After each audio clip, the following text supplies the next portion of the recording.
when you talk about the definition of like a personal computer, we always were missing the access part. But Hmm. now with these agents, you could go text your Hermes agent and be like, hey, I got this idea. Can you make sure it's ready for me by the time I get home, whatever, da da da da. And it's like done, like here it is.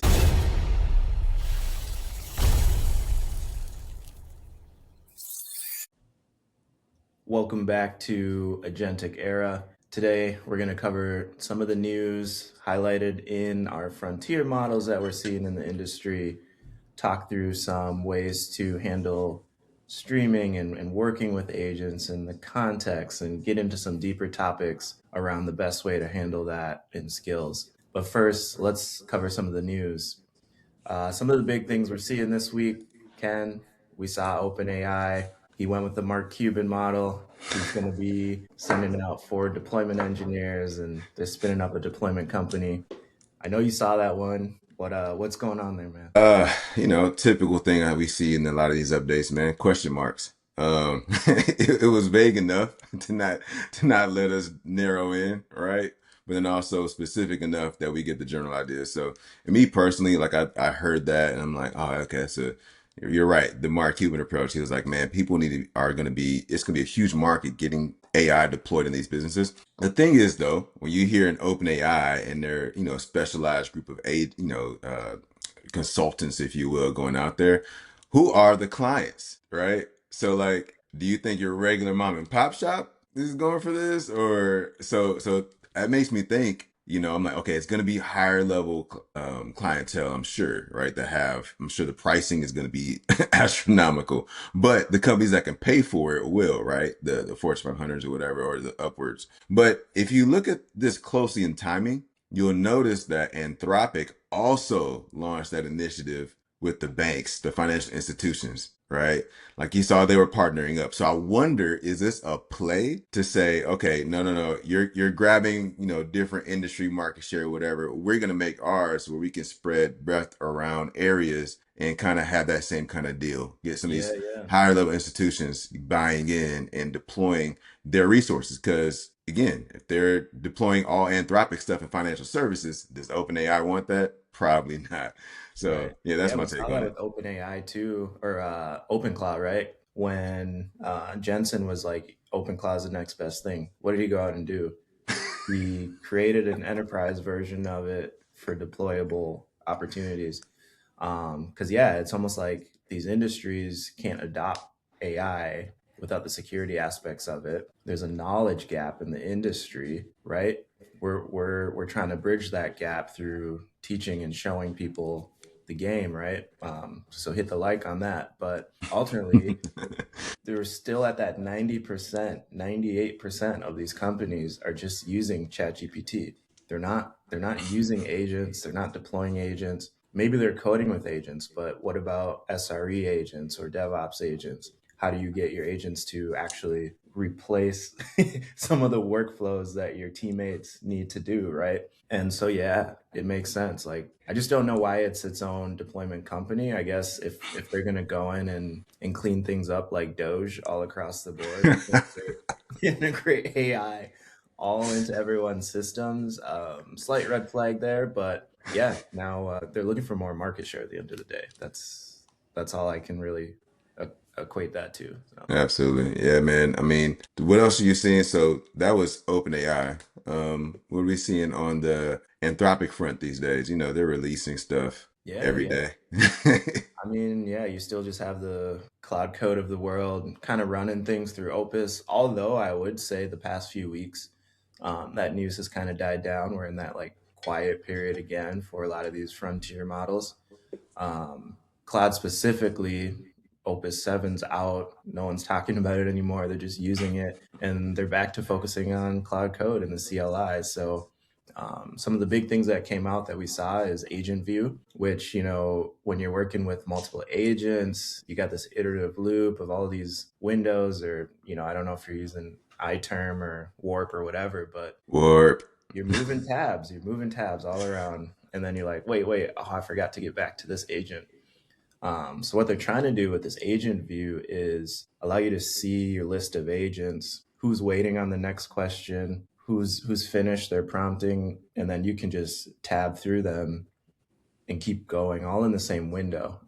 It sounds simple, it sounds like straightforward, but actually it's a pretty nice idea because even Cursor on that front, their agent window is phenomenal, but ultimately you still have to kind of know where you left off. Like switching tabs through your browser is what it feels like, whereas uh, agent view feels more like you're in the terminal selecting something in a textual interface, right? So that plus dreams, the whole Ralphie loop situation, Cloud picked up on that as well, where there's goals. So goals are allowing the agents to keep iterating as they go through, whereas like dreams, it's like the agent is looking at its context. It's able to reflect back on multiple sessions and determine if it's like done the right thing. I mean, it's all coming from what we do as humans, right? When you go to sleep, wake up, you retain more. Hopefully, if you're learning, so I think they're applying some of that I, natural I language. I think there's a play on that. I'll dial back first to the agent view though. You don't have to get into the specifics of this, but you showed me an application. I think you had there's a tool you use that had that interactive kind of dashboard looking thing on a terminal. Do you remember what I'm talking about? So I think that they're gonna basically, if we look at it from that perspective, you know how they have the command center, and you know how was it when OpenClaw came out? I forgot they called it Henry, right? And they Yep. created his own dashboard. I think we're gonna be at some point doing a command center in the terminal Yeah. at some point. And I think that's what we're gonna be end up getting to. But personally, I like the tabs, so I'm like, oh man, I need to change the workflow again. But well, also what I'll say on the dreams part, man, I think it's a bigger play too. So you've seen how you can port your memory over from OpenAI to Anthropic. Remember when the whole government thing happened and they allow for that. And now Dreams, it kind of feels like a central store, Mhm. right? And now, if you think about that from that perspective, what are they allowing to do? This is the test run of it. Locally, everyone's running their memory and we're seeing how well that integrates. But what can you do if you centralize memory? You can Right. share that between different people's Claude sessions. Like I can give your local experience with AI the same knowledge base and information that I have, right? So I think that's what memory is. I think the longer plays can open up to that centralized memory store. And when that happens, oh man, because right now, how would we do that today is like, okay, we probably take some markdown files or whatever, get a little obsidian in one place, make it wrap around the API, let the agents MCP into it, yada, yada, yada. And that would share across our verticals. But what if the memory came baked in to where all the agents you're running on Anthropic can tap into the same memory source in the most efficient way, right? Because we're talking about file storage and all the other stuff. Like, what are they using behind the scenes? It could be some type of super duper flat storage that's, algorithmically searchable in a way that is optimal compared Yeah. to how we do it today. So I think that's a longer play. We'll see though. We'll see how it I pans out. mean, yeah, I mean to that point, it's the same concept as the hive mind, or your Teslas Hmm. learning from each Yeah. other, which does mean, yeah, we still need more memory. Like maybe they're saving some context on the dream specifically because it can recall, clean things Hmm. up, retain what it needs to. But to your point, if it is going towards learning as a team, as a hive, ultimately they got to be able to share that stuff and retain more and more. So yeah, I don't know where that's going. I think ultimately what's going to happen is if your agents are always working in the background, the dream aspects mean they need to kind of sleep and handle their recall, garbage collect what doesn't matter anymore because it's been solved or is repeatable at this point, and then focus in on the other parts, which is kind of what I mean. I do myself when you look at skills and agents. You're iterating through them, you're finding out the patterns, you add it to the agents file or your skills file. But then sometimes you don't even need that anymore. You may have refactored the whole app, or that thing is gone, and right now, these agents don't really garbage collect. Like you notice that Yeah. they'll Yeah. keep putting new comments in without really cleaning up old ones, or Hmm. there's a lot of dead code, and you have to actually tell it right now, like this function is not used. Why is it still here? And if you're just vibing, your code base is getting larger and larger and larger. but you're not thinking from that engineering perspective of, is this thing is in use? Isaac, man, are you giving away more free game, man? The memory garbage collection. Okay, if you guys are hearing this right now, Yeah, hit the like, it was guys. this guy's idea. He started it. Oh man, free game. All right. No, I'm with you though. I'm with you though. I feel like on that same note though, it's like, are we gonna have agents specifically set to manage memory and to manage cleanup, kind of along the lines of what you're saying, but even dialing it back from even the, we talked about earlier with Markdown being some of the ways that we're storing some of these read up for skills and context and features and all the other thing. So an article came out, Tariq, one of the guys over from Anthropic, on the Claude SDK side, was talking more along the lines of he thinks HTML is a new Markdown. Mhm. And I'm gonna say I absolutely agree. So quick side note, quick story, and this is a long time ago. This is when I was, Claude Cowork first was coming out, and I was asking it for market research, target market analysis, discovering gaps, what are the potential revenue in the area, all that stuff. And it asked me, do you want it in HTML or Markdown? And so I was like, okay, let me go for the HTML just to see, it was an actual option to just choose. I was like, okay, click HTML. And it gave me a one pager that I could pull up in my web browser. It was super readable. There were diagrams, drawings, all that stuff was baked in. It was dynamic. And when he said that, it brought me back to that moment. And I was like, wait. So I can look at a markdown file, but I got to look at a specific editor that's going to give me the, headers and all that stuff. And it's still not going to be like, it'll do tables and stuff. And listen, it gets the job done. But when it comes to HTML, and the fact that it can run JavaScript inline and different things like that. And we're not talking about, hey, we're not talking about production grade, put this on your website stuff. Please don't do that. Don't do that. But if you're literally sharing documents within your team or your organization, a single page HTML file, anyone can pull up in a browser. Everyone has a browser. If you don't have a browser on your computer, I don't know what to tell you, but you may or may not have a markdown view on your computer, right? So that I use VS Code, so I'm already baked in. But when it comes to your product managers or your high level leads that are in certain areas, they can pull it up on any device. You know what I mean? Any device will have a browser ready to read the document you're sending, and I think that's actually really powerful and a great way to consume the information. So I'll get off that soapbox there. But when he said that, it took me all the way back to that moment a long time ago with Claude Cowork. And yeah, I Yeah. fully believe in that, man. Are you still using that workflow outside of like product development? As far as HTML, absolutely. Yeah. So most of anything product related, I will say I'm using HTML for. But what I am doing a lot of Markdown with is things that with like README stuff for skills, like the skill MD. I'm Mhm. obviously using Markdown for that. Anything shareable between teams and that kind of stuff, I'm using Markdown generally.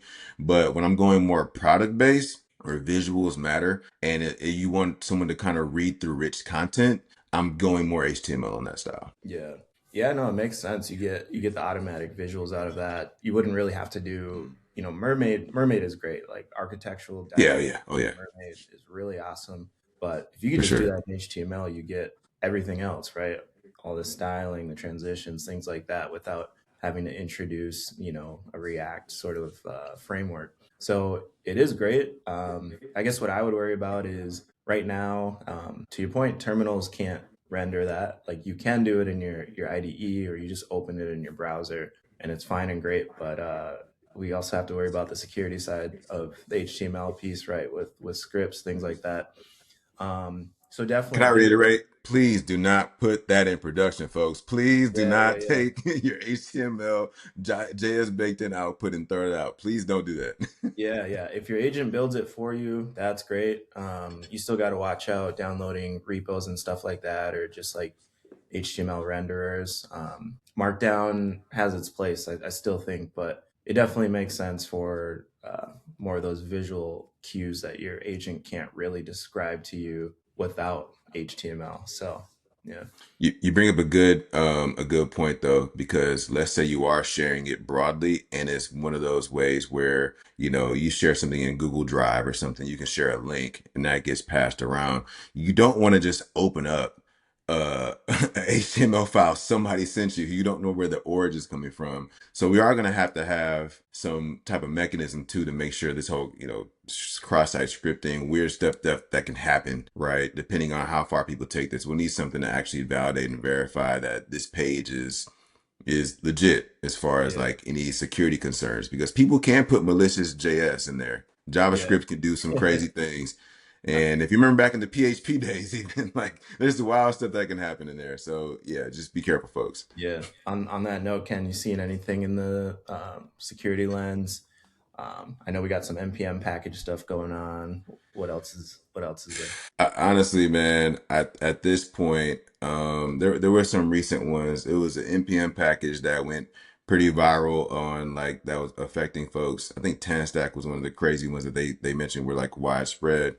But it's kind of weird because basically leveraging LLMs, and I think even hope I'm not mixing this up. One of them, they were able to interact with the model with Olama and like do something where they were getting the AI, I guess, to report kind of just some not credentials per se, but I guess some trade secrets or something. I need to pull the article up. We'll have to clip that up. But the one I know specifically too, as far as like the Olama was one, and the npm package was one, and I think there was also another one that was supposed to be a widespread attack that was sleeping that Google Tech found. Do you remember that one? I need to pull Was that that up. Google Tech so News. when you tried, well, there was a GitHub key revoke thing where once you revoked the key, then it triggered yeah, it triggered the hijack and encrypted your data and all that stuff. Yeah, yeah, Um, yeah, yeah, yeah. Yeah. yeah. But I think it was really cool to see Google jump out and say, "Hey, we found this before it became a thing." Right? It was Planet widespread attack, and it was a sleeper, but they found it ahead of time, and it was Google Tech News. They promoted it. I need to get that link. Yeah. We'll drop the links in here, folks, for you to look further on some Yeah. of that. Yeah, no, it's crazy. And then, we got OpenClaw and Hermes, like these agents working for you. You are giving them your keys to interact with your systems.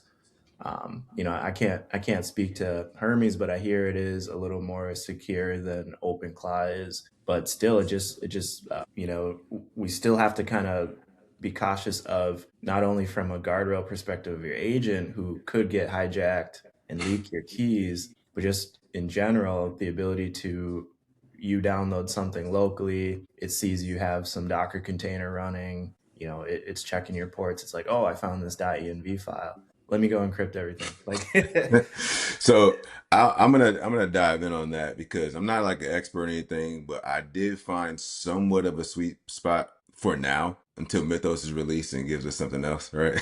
But what I found is that when you use especially Hermes, right? And I love Hermes, the self learning that it does. Again, it's similar to OpenClaw in a lot of ways, but I think it's a little bit more locked down.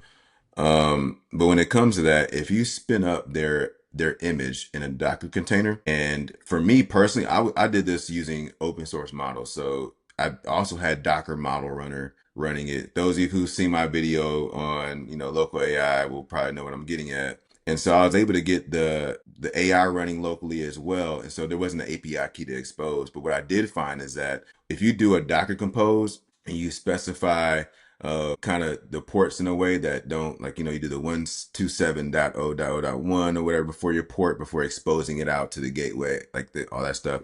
You put an API key in. You set up an API key.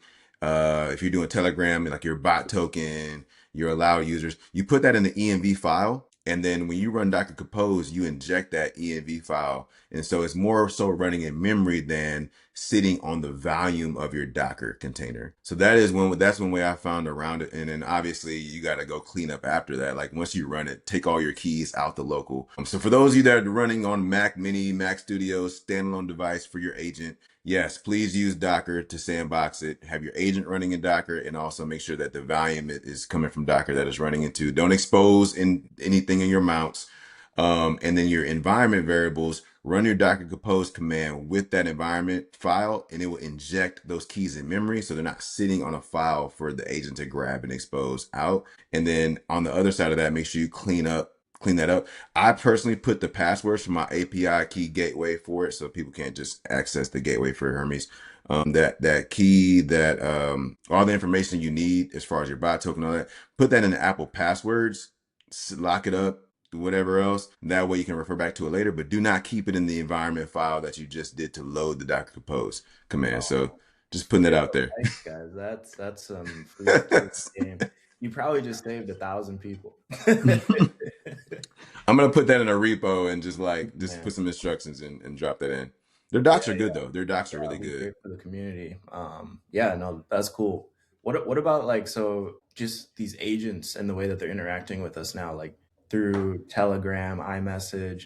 Do you think that flow is sustainable? Does it feel good when, compared to you typing on a keyboard? Maybe it's more for you're out and about on the go. Like, you have a preference for the way you want to interact with your agents? Oh man, I mean personally, I my favorite right now is Claude dispatch, right? So that if I have a choice, like I'll use that. However the gap is that dispatch, you can only use that per your cloud account, right? Per your session. So you're gonna pair it with your phone or whatever else. You have the Claude app on your phone. So it's, the app to app is pretty secure in that way. But if I want Isaac to communicate with it as well, like you can't do that, right? So that's where the Telegram comes in, and a lot of people use Claude Code with Telegram. Me personally, I haven't really got into that as far as like for the Claude part, but you can let a channel be open and listening. But I do like the Telegram workflow though.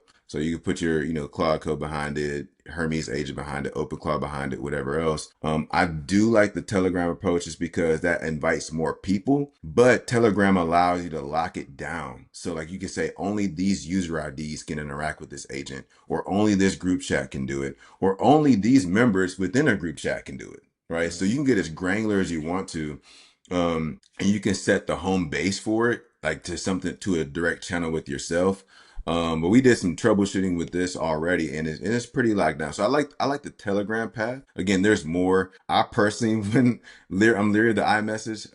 I haven't experimented with that, but I will say I've experimented with Telegram and that kind of thing. And I think that is a good way for a shareable AI experience with your agent, right? It make it share between your team, buddies and coworkers, whatever, whoever you want Yeah. to share it with. Yeah, it's crazy because, like, from a engineering perspective, or just anyone in tech, right? Any technical person is always thinking of some idea, and most of those times, those ideas come when you're not even next to your computer, right?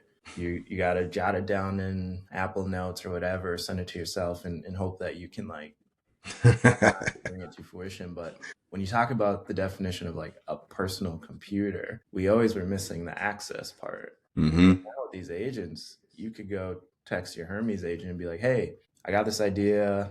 Can you make sure it's ready for me by the time I get home? Whatever." Da, da, da, da. And it's like done. Like here it is. It's crazy. It's such a crazy world Yeah. right Yeah, absolutely. Like your own personal assistant. And there's multiple ways to do that. I think OpenAI is going to start diving a little bit deeper into that as well. Because I mean, obviously they bought OpenClaw and all that stuff, but if you look at now, they have codecs that can do computer use. So all they're missing is a dispatch like Claude has, like Anthropic does with Claude Dispatch. All they're missing is that dispatch type of functionality to then go be able to talk to your local codecs desktop app, right? now. To go say, hey, I have an idea. Can you jot some notes on my computer? And again, you're on the go, you're at a coffee shop or whatever, right? Right. So I think they're all kind of going that direction. I think that's going to be a standard thing here in the future for sure. Yeah, which is why it's crazy to see that the voice side is now gaining traction, right? Like so GPT, hmm they have the real time too, where Yeah. the agent can, well, first of all, it's now using GPT 5.5. I think it was using a really old model, but voice has been kind of hard. Like translating is one thing, but interacting like you and I, where cognitively we can interrupt each other or we can dial back, come in, just flow. These agents haven't really been able to do that, and now it's getting closer. So the barrier is getting your ideas out as fast as possible. Like the frustration is the keyboard. Voice mitigates that, and now when you and your agent can interact voice to voice without the awkward interruptions, that's a whole new speed up in your ability to bring ideas to life. Do you have a paradigm now that you work with? So me personally, I don't do voice as much. I'm really only time I do voice is when I'm just purely just brainstorming, just pure out, just exploring a topic and idea. Just wanted to talk through some about with someone who, again, you're talking to pretty much at this level, like a PhD level individual when you're talking to some of these agents at the higher models, right?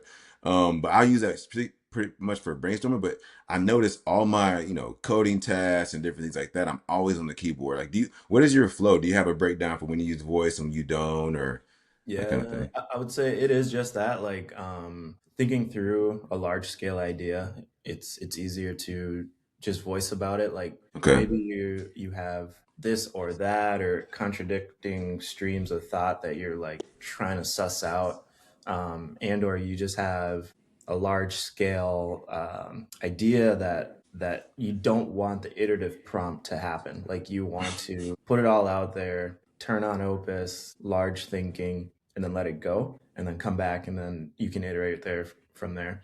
I also see it when you're, I don't know, I would also do voice when you're really frustrated. Like, to be honest, like, AI counselors, what we doing? right? Like sometimes you're just like, it's not doing what you want and you're being too short on the keyboard. You know, like when you're just Yeah, I typing got it you. out, I'm like you're following. just 180 characters, that's all I got, like boom, and it's not picking up, and then you got to take a step back and reflect and be like, yeah, that's me, right? I'm giving it the input, I'm being short about it, That's a good I'm one. That's a good lazy. one. So then sometimes you're like, okay, let me voice that out, self correct it, and then come back and type. So yeah, I mean, large things and when you're just lazy and frustrated sometimes.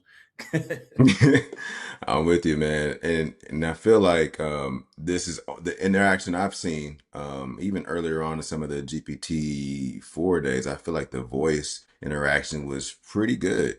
It had a little bit longer winded, so you got to kind of set that up right, like in the parameters to make sure, like, hey, it's don't don't go in forever, like keep it paragraph max or something. Yeah. But I wonder what's going to happen as far as that's concerned. If you look at, now the context windows are getting larger, you got everything's moving faster. So I don't know if you've seen SubQ. Did you see that release on Mm-mm.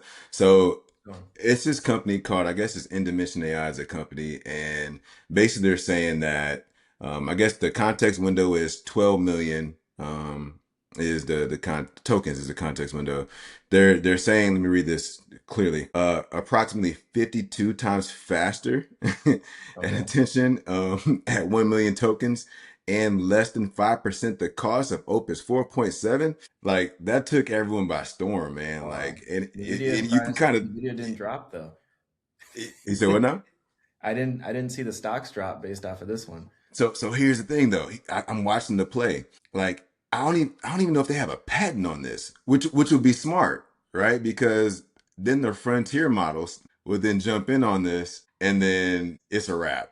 Like everybody has this now, but it's a specific type of architecture doing it. So it's a sub-quadratic sparse attention. And so for the folks watching, what that is basically, now we're saying the whole big thing about why we're talking about these large context windows, because it's like, hey, we got to take all this context, your whole Markdown file and all your code base, all that is grabbing all that information and iterating on that. And then when it gets too big, we're having to compact that. And then so it has more room to use tools and all the other stuff. So what's the sparse attention does is it's more of it's smart about deciding what context to pull in.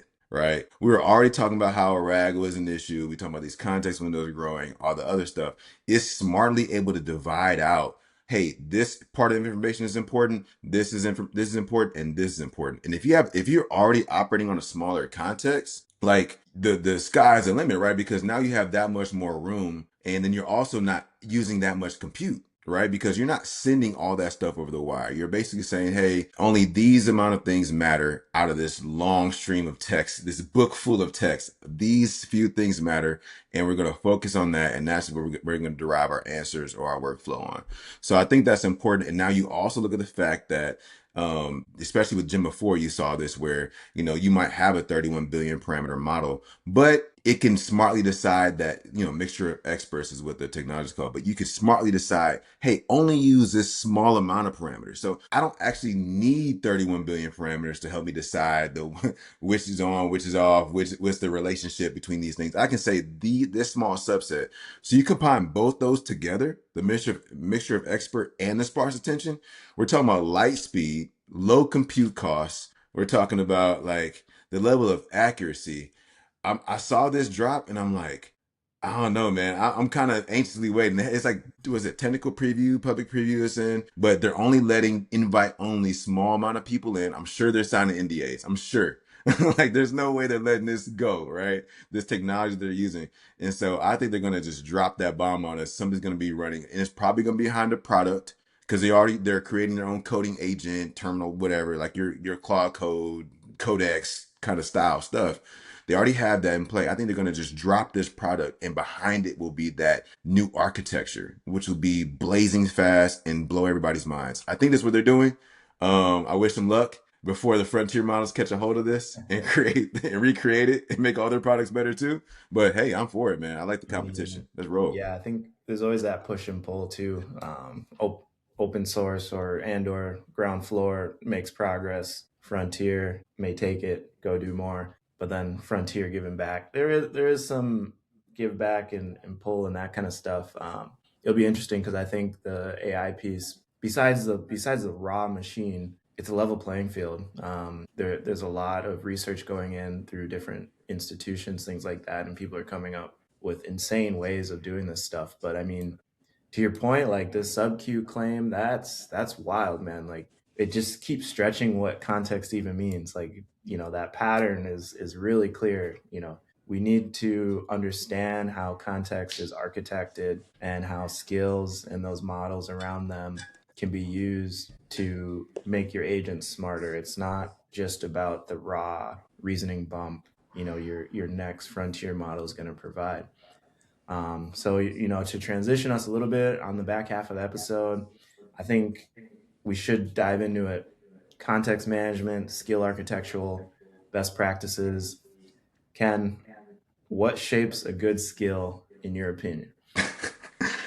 So it's funny because, it's like, we went to the agentic part of it and people are like, oh, software engineers are going, oh. But it's crazy how much software engineering principles you can bring into this level of just agentic, workflows and coding and that kind of thing, right? Because we talked about, managing context and compaction, right? Like how to know when your context is too high and how to manage that, right? But from an engineering principle, you're thinking like, okay, I need to shape my features and my asks to the agent in a certain way. I need to plan in a certain way so this all fits together, right? So from a skills perspective, I found myself at first kind of doing like, hey, I want to do this long running process. You need to take this GitHub issue, read it, diagnose it, compare to the others, look at the notes on this, and then output a file and do. It was a long running workflow. There's more prone to error, right, when you do it that way. Whereas you should really be building skills by composition. Right. So I think that's the big paradigm shift that I had to undertake when I first started really getting into more of the skills. Is like do skills at it to do a specific thing. It's kind of like that single responsibility principle, right? On the software engineering side. Give a skill a single job. Don't try to workflow it. Let your workflow run a composition of skills. So match skills together to do a long running process. So let's say you have one that you want to do more bookkeeping on your GitHub issues and kind of help manage that, right? That might be a skill, and you give it a specific parameter set on things on how long of a time span does the issue have to be open or closed or whatever. All your the minutia of your business processes you're ingraining into the repo. But that being said, that would be a skill. But if you had something that is like, hey, go clean up all the issues on this specific topic, how would you orchestrate that? You want to create that skill separately, saying like, I want to like what signifies that topic in GitHub. Is there a label that signifies it? Is there keywords? Let that be a separate skill, but that leverages the GitHub issue cleanup skill underneath, right? To say, once you've identified these things, now run this through the cleanup process skill. So it's like composing your skills is really the method to the madness for right now. Like, again, mark the date. Like, who knows? It could change tomorrow based on where we're going, right? It goes from skills to workflow.md. Watch that happen, right? So, but either way, right now, building skills by a level of composition with a single responsibility, I think, is a really good way to kind of keep your skills from being error prone and make it a repeatable thing. Right. And then there's just the skill sprawl too, like, how specific should the skill be versus how broad? If you have a design skill, are you focusing on that core technology or the UX portion or the UI portion, or should it even understand language? Mm-hmm. Should it be language agnostic? Like, there's all of these decisions you have to make when you're looking at the skill. And honestly, you have to come at it with like a chef's approach. Like, in the early days, you will end up with many different skills. And just like we talked about with garbage collection, cleanup, it may make sense to consolidate those over time into one nice skill. Product managers out there, engineers out there, you're working together, you're iterating on applications, and it's like, okay, we know that the skill needs to know our tech stack. We know that the skill needs to know our product. Now, if this skill is too rigid, it's only going to be able to design within the domain of your application. You couldn't use that skill for a new idea, a net new thing. So there is a little bit of balance in like how you decide that skill should be created. I am curious, like, if you're listening out there, the community, one, hit the likes, two, drop a comment, like, how are you handling skills? What's your strategy for defining these things in your repositories? You also have cloud skills versus cursor skills versus the ability to put your skills globally or just in the project itself. Um, through How fi- have you managed that as far as like let's dial in on that a little bit, right? Because I know you work with, a lot of folks, you lead some teams and different things like that. Like, how are you transferring these skills to your folks? Because now it's nice that you can kind of share skills that anyone getting to the repo can onboard and have them readily available for their agent.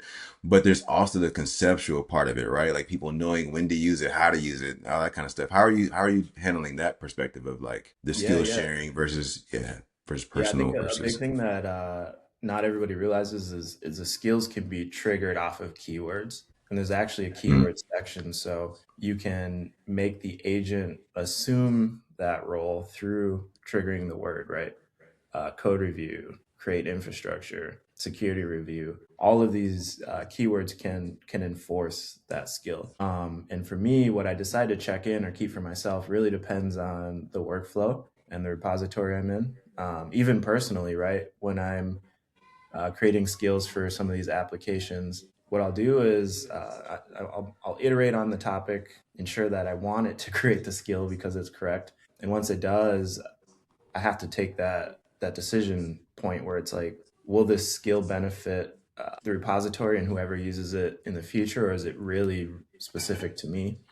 In some cases, like a code review skill, what I look for in a code review may not always be what everyone else looks for. So it might make sense to take my opinion on it and say, here's your principal engineer skill. It reviews code. Anytime you jump into the code base, it's just going to trigger and take that almost that like devil advocates approach to um, forcing you to rethink how you wrote the code. It may not be looking for security vulnerabilities, right? Maybe another skill already did that, but this one's like, are you using reusable functions, or did you have to add this function here, or why is that import there? So that's what I mean when you separate these.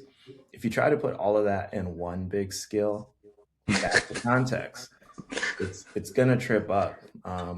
I also kind of believe from that standpoint too, specifically on code reviews, it is nice to have like parallel code reviews, right? You want to tag your team and review different things because everyone has a different perspective on it. So you should treat your skills the same way. Don't try to make a God skill. Yeah, totally with you. No, absolutely, man. It's funny how this stuff keeps coming up, man. Like we talked about this, I think, on the previous episode, where you don't want to give your agent 500 tools. It's going to be confused on what to use. Same thing. You don't want to have one super duper large skill when the agent's in it. It's like, wait, what part of the process am I in? Can I kick this out to sub agents? Probably not. Which actually might be another thing too, right? Build skills at an ability at a level where a sub agent could take it, because that also is happening a lot. It makes your process a lot better as far as things running in parallel. That might even be another thing too in a workflow. Like say what skills can be run in parallel and what can't. Like, Oh, we yeah, got some game. Hit the button. that that was in the house. No, but yeah, this that as far as I feel like skill management, man, it really, that's why it's really important for folks to get in and just start playing with the tools, man. Like just start getting in this trying stuff, even simple stuff. Build a tic-tac-toe game, create a skill that can like, play tic-tac-toe with you. I don't know, just make up stuff that's fun and relevant to you and just get experience in it, because all the stuff we're talking about right now is because just experiencing, whether whether good or bad experiences on the trial and error side of it. Yeah. But you always take away learnings. And that being Great. said, also, I think another good thing, maybe to talk about just real quickly, is just some of the context management stuff. We talked about that on just, we briefly touched on it here and there, but is there anything specific that you do to help you with understanding the context you need to have when you need to clear it, or just managing that context? Yeah, I probably don't have the best approach there. I think I might have an anti-pattern. Like I really like keeping the same tab for a project, or by tab I mean agent session, right? Yep, yep.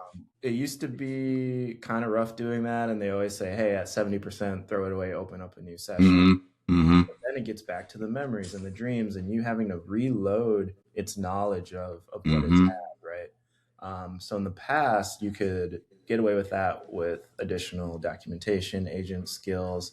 I would love to cover some of that intricacies with our community. So if you want to see that, comment below. But nowadays, you can do slash summarize or slash compact, depending on if you're in Claude, Cursor, or what have you. And what I've noticed is it's enough for me, because what happens is sometimes you're on these parallel paths, and not all agents allow you to, I guess, create threads of those conversations the way Mm. you want. So you have a big architectural decision, you made that decision, you realize that, there's still this like cleanup sort of thing you need to do, maybe add tests or whatever, but you're not ready to do that yet. You don't want to confuse the agent, because sometimes if you go too back and forth, it just messes up. So you want to finish your core goal. And with the context in my window, I like that for the most part, when you summarize and you ask it like, hey, what was that thing we needed to do?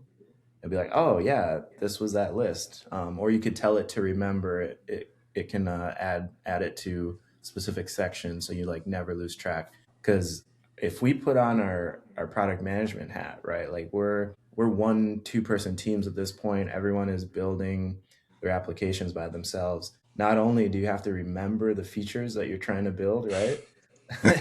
You need to actually build them. So you split up your agents. Now it gets into a paradigm of how are you sharing the context with those agents. And I think that is more of a complex nuance that I would rather just keep my same agent session and summarize and document. But yeah, I mean, those contact window sprawls, you definitely know when your agent is getting dumber, and it's like, Yeah, let the me drift. summarize this, let's back Yeah. up. And then it's more rare, but there are times where it's just broken. Like it's not doing anything anymore. So you just like scrap it. You're like, hey, you're my new best Clear. friend, but this guy's gone. Can you please help me do this? Starting Oh over man. is the hardest part about working with these agents. Filling in the context, giving it the idea. Where the engineering energy comes from is the flow, right? Every new Yeah. job you have, "Oh, I got to learn Yeah. this code base. Every new project you start, "Oh, I got to learn this code base." But once you're in the flow of it, you're able to just move really quick. So I think that experience with the agents is the same, and having good enough context to then still create that feature is like a minute sweet spot. And yeah, I have some ideas on it, some additional tricks and whatnot, but we'll have to No stay. free game today. Yeah, No, yeah, yeah. I will piggyback off. I'll say one thing on that you just really brought to my attention. It's like also an important thing for future context, not just for yourself, but for others and their agents in the project. You mentioned architectural decisions, right? So you might have your session running. I think it'd be important to say at the end of each session, say, hey, what are your learnings? Or one that you know specifically where you have some churn. Hey, document out what we learned in this session and any architectural decisions. That could even be an architectural decision skill. Who knows? So you don't have to type all that each time. But run that, and that gets saved off as a document. So now anyone else who tries to go and reverse that decision you made knows, wait, I don't want to step on that landmine. We did that because 2 steps down the road, this is going to get us downstream, right? This is going to end ADRs, up hurting us. Yeah. architectural decision records, are one of the best things you can adopt into. Yes. Yes. 100%. Yeah, yeah, and people worry about the code line sprawl of these PRs, but the majority of these lines of codes are the documentation. It is the skills. It's these eight architectural MD files, and you need to be able to be okay with the lines of code and realizing that it's context for the next person. It's nice. Awesome, awesome. Well, hey, I think we covered quite a bit of stuff, man. So we could probably wrap this up. Anything closing just for the community, or that you want to put fine bow on it? Yeah, I mean, we're here to help, guys. If you're a builder, if you're interested in tech, you're into AI, you're in the product space, you're a founder. There's a lot to learn. We're watching business people having to learn engineering strategies. We're watching engineers having to learn business strategies. And Ken and I, we're your guide. We're sitting there, we're in the middle of this stuff, we're in the trenches day to day, and ultimately, we're doing this for you guys. So hit the like, comment. We got some really cool stuff coming down the pipe. So make sure to subscribe. Let us know what additional topics you want to hit up. But until then, Ken, appreciate you. Community, have a good one. Thanks, guys.